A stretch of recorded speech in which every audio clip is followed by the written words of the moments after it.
Hello, ladies and gentlemen. Today we are greatly honored to have Douglas Macgregor, retired Army Colonel, that is going to be on with us to talk about what's going on in Ukraine, why it happened, where it's going, and to give you insights and observations that you're not getting from the mainstream media. As you know, I call them prostitutes, media whores that get paid to put out by their corporate pimps and their government whoremasters. And I would like your assessment of how the war began, where it's at, and where it's going. Well, it's interesting that you asked that question up front because I just finished watching Zelensky speak to various parliaments as well as our own Congress, urging everyone to rescue Ukraine on the grounds that we were faced with something similar to Pearl Harbor. And it struck me that this entire event has been turned into a wag the dog moment because it just doesn't bear any resemblance to reality. Carefully omitted from the discussion are the last 30 years of experience that the Russians have had with us and with the West, not the least of which is the last sort of 15, really going back to 2007 when Putin came to the Munich Security Conference and essentially outlined his objections to what we were doing in the expansion of NATO. And he's kept up that drumbeat ever since. He was not the first, by the way. Yeltsin actually asked, "What are we doing?" And of course, half the time he was non compos mentis, as we now know in any case, but nevertheless he did. And we always told him the same thing, well, don't be concerned about this. This is no threat to Russia. And the point was, well, wait a minute, you told us that when we evacuated Eastern Europe, we pulled all of our forces out, that you would not follow, that you would not try to fill the vacuum. And when the decision was made to bring in Poland, there were lots of people in Europe who said, you know, this is very dangerous because the Poles so thoroughly hate the Russians that we're inviting a country into the alliance that could conceivably become one day a catalyst for conflict with Russia. Of course, that was all brushed under the rug, so to say. So here we sit after the coup of 2014, when we systematically installed a new leader in Ukraine, backed new forces in that country that were unalterably, irretrievably hostile to Russia. And we've been building Ukraine into a base for the projection of either direct military power or subversion against Russia ever since. So finally, after pleading and trying to get people to listen, I think Putin decided he had no choice. He was afraid that no matter what we said, eventually we would bring in Ukraine and we would have missiles and forces on his border, the way the Soviets had put missiles and forces in Cuba, 90 miles from the United States. So he felt he had no choice. He had to go in. Now, we can debate how it's being done and so forth, but I do have sources that I talk to over there, and certain things are clear. First, they were very restrained during the first 5 days because Putin had given strict orders that they were to avoid at all costs civilian casualties, that they were to limit damage to infrastructure, buildings, property, homes. After 5 days, they accomplished most of their immediate objectives, but they then began the process of hunting down and destroying Ukrainian forces, which they've succeeded in doing to the point where Ukrainian forces have now been driven into cities and towns where they're encircled, can't get out, can't move, can't be resupplied. And it's no accident that the Ukrainian forces have done this, because the civilian population provides immediately a shield.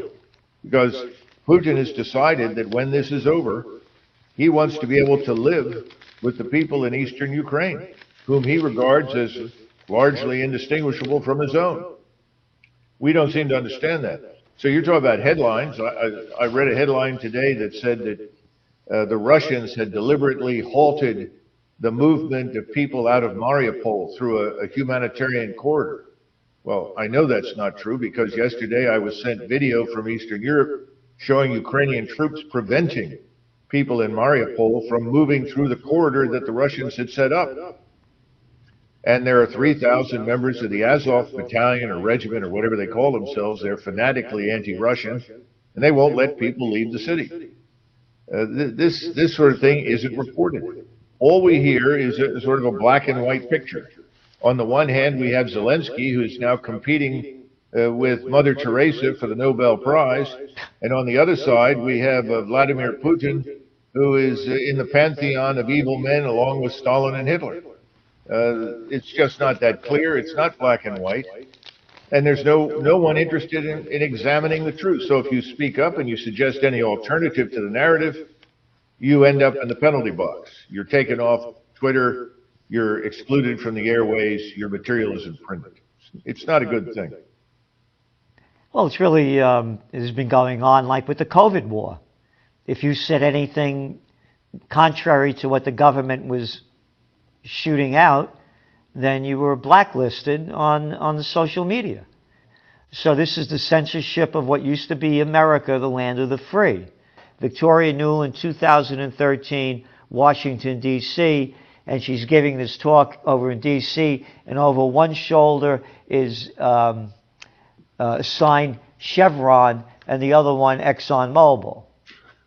Yeah, you can't make this up. And again, like I say, you think the United States would have invaded Iraq and Syria and Libya if their major export was broccoli? You know. So, well, the way we're headed right now, we may be grateful for broccoli, and that's what a lot of people don't understand. Well, we may not be able to afford it. I just had Judge Napolitano on, and he was talking about how illegal and unconstitutional these sanctions are. One of the problems we have in Washington inside the bubble, some people call it Versailles on the Potomac, is that they believe their own nonsense. They're drinking their own Kool-Aid. It's gotten to the point where people in Washington truly believe that Russia is now on its last legs. Yeah, I know. The Russian army is defeated, and that if we just continue to supply these Ukrainians and impose sanctions, that will bring down the Russian state and remove Putin from power. It's astonishing. After only 3 weeks. Here, this is another headline from the New York Times. U.S. will send more arms defying Moscow. Suppose the headline read, Moscow will send more arms defying U.S. during the Afghan, Iraq, Libya, and other wars. How would that headline read? No, you're right. This is as I said, looks like a wag the dog moment. Yesterday it was interesting listening to Senator Marco Rubio, whom I normally don't hear much from, but he actually said something that was worth listening to. He said, you know, Russia is not Iraq. Yeah, duh. Yeah. And you were saying... What an illuminating statement. Yeah. So, I'd like your perspective on what's going to happen, because U.S. Secretary of State Antony Blinken told BBC that he's convinced Ukraine can win the war with Russia. Well, he's a military expert of some renown, lots of time on the battlefield. He's studied these matters in great detail, so I'm sure he has a point somewhere in that.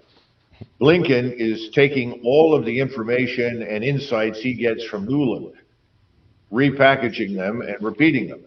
So the Nuland-Blinken axis is really driving foreign policy. In the meantime, you've got people behind the scenes that are saying, our economy is extremely fragile. Even Mohammed El-Arian, who is a pretty sharp individual in my judgment when it comes to economics, he said publicly, you know, 100-point increase in the interest rates, just a 1% increase in interest rates, could send the American economy into a deep recession or worse.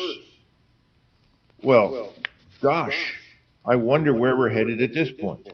We're looking at this supposed world enraged by Russia's behavior, only to discover that the entire peninsular Arab contingent is now sitting down to do business with China, putting the petrodollar at severe risk.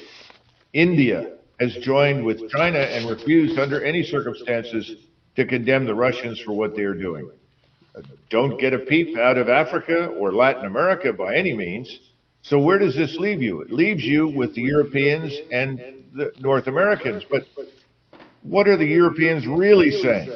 Well, the Germans announced that they couldn't possibly support sanctions on oil and gas under any conditions, or they risk unemployment on a grand scale, throwing hundreds of thousands of people out of work, perhaps poverty, or what they won't admit publicly are mass discontent and riots in the streets because people can't work, they can't live.